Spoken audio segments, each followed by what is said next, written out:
So this is my 96 Jeep Grand Cherokee. The other day I decided to add a rear sway bar to the equation, but ended up snapping the fastener for the bushing inside the frame.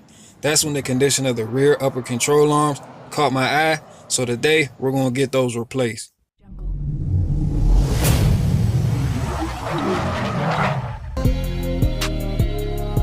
So you want to begin by chalking the front wheels, jacking up the rear end, and supporting the frame with jack stands. Then place a set of jack stands under the axle. Remove the rear tires with a 19mm socket, and you'll see the upper control arm is held in place with two fasteners.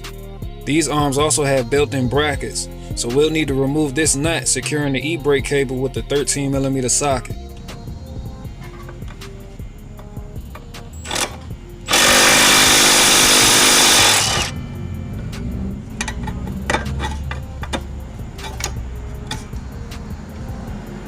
The rear upper control arms have an access hole at the frame side. You'll need a 15mm socket with an extension for better reach.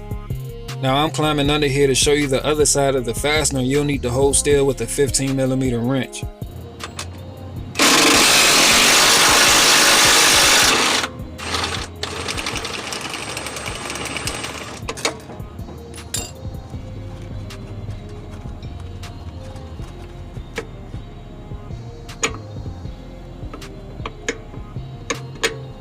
Alright, now hold on. Before removing the fastener, go and grab a magnetic pickup tool and stick it through the access hole as you pull your socket out, just in case it gets knocked off the extension.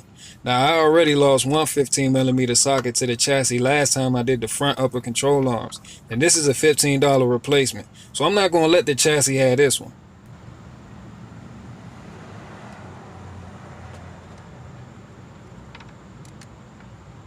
Down at the axle side, you're going to need a T50 torque socket to keep the bolt from spinning and a 15mm socket to remove the nut.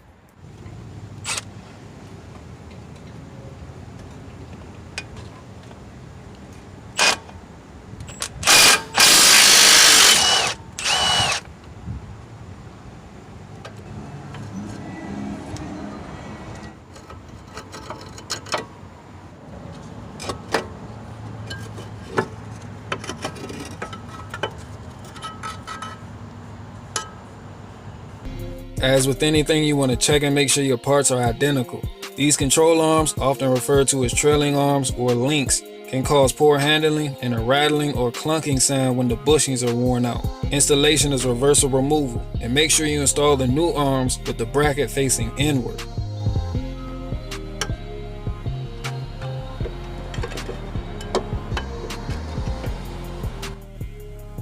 Make sure you put the frame bolt facing inward so you don't risk dropping the nut down the chassis.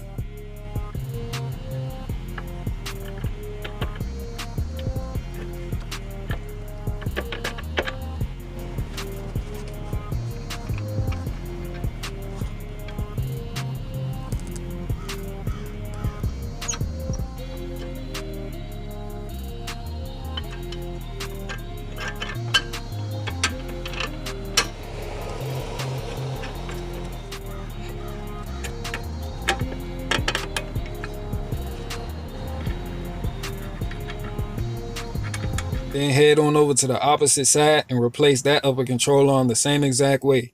And once you have both arms replaced, remove the jack stands holding up the body and let the weight of the vehicle rest on the axle, which simulates ride height and sets proper preload for the bushings so that they don't wear prematurely. Then torque both frame and axle side fasteners to 55 foot-pounds.